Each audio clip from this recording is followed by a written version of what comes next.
Artificial intelligence, automation, digitalization, and green transition are also redefining skills that are required for tomorrow's economy.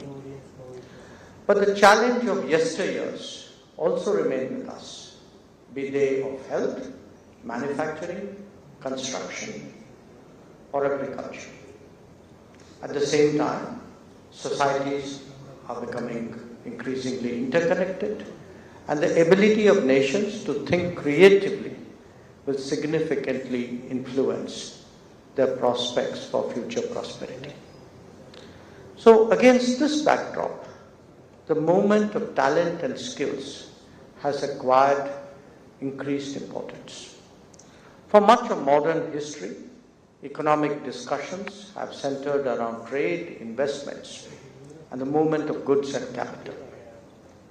But now, human resource has emerged as one of the most critical factors of economic development. Countries are increasingly recognizing that access to skilled and adaptable talent is essential for sustaining growth, fostering innovation, and maintaining productivity. In fact, you could even say for maintaining the quality of life.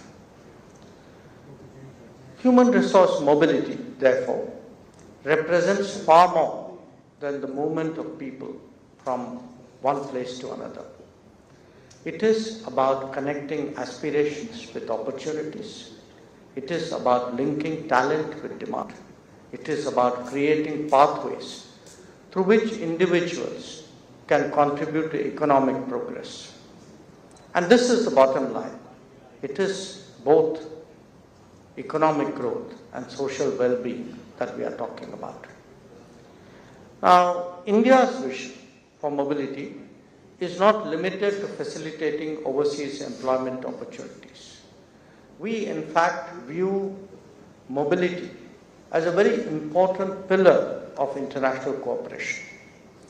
These partnerships are based on mutual benefit, shared responsibility, and long-term sustainability.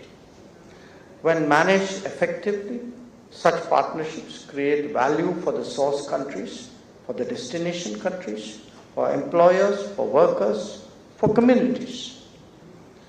We also recognize the need for bilateral collaborations in ensuring safe, orderly, and legal migration. As on date, India has signed 28 migration and mobility partnership agreements or their equivalents with 26 countries, and several others are currently under negotiation. Equally important is the collective responsibility of nations to combat illegal migration, exploitative practices, fraudulent intermediaries, and human trafficking. These challenges compromise the credibility of legal mobility ecosystems and can place vulnerable individuals at risk. One key pillar which has brought about a transformation in the governance of migration has been the use of digital systems and tools. Just 2 years back, we had launched e-Migrate version 2 platform with better functionalities and services, creating a safer, more transparent and legal structure for mobility. India's commitment to safe and legal mobility is reflected in the e-Migrate platform, and since its inception, more than 50 lakh, that is 5 million immigration clearances have been issued. This digital ecosystem has become a global example of leveraging technology to protect migrant workers while facilitating mobility. As we now look towards the future, several emerging trends deserve our attention. Advances in artificial intelligence and automation are expected to transform labor markets across many geographies and many sectors. While some occupations may undergo significant change, entirely new categories of employment will also emerge. The green economy will create But as I said, the orthodox demands also continue. Healthcare and caregiving services will become especially important with aging populations. So the silver economy is as important as the tech one. These developments require governments, industry, educational institutions, and international organizations to work much closely than they have ever done before. We must develop mechanisms that anticipate future workforce requirements. We must strengthen systems that support continuous learning and skill adaptation. We must also facilitate greater recognition of qualifications and competencies across jurisdictions. Above all, we must ensure that workers are prepared not just for today's opportunities, but also for the demands of tomorrow. The welfare and the protection of our people obviously remains the fundamental guiding principle of our migration governance.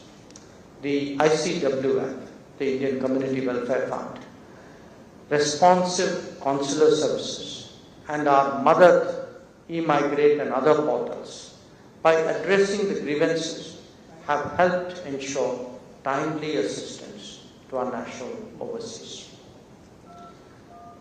The Human Resource Mobility Forum provides an important platform to advance all these objectives by bringing together policymakers, industry leaders, employers, and practitioners.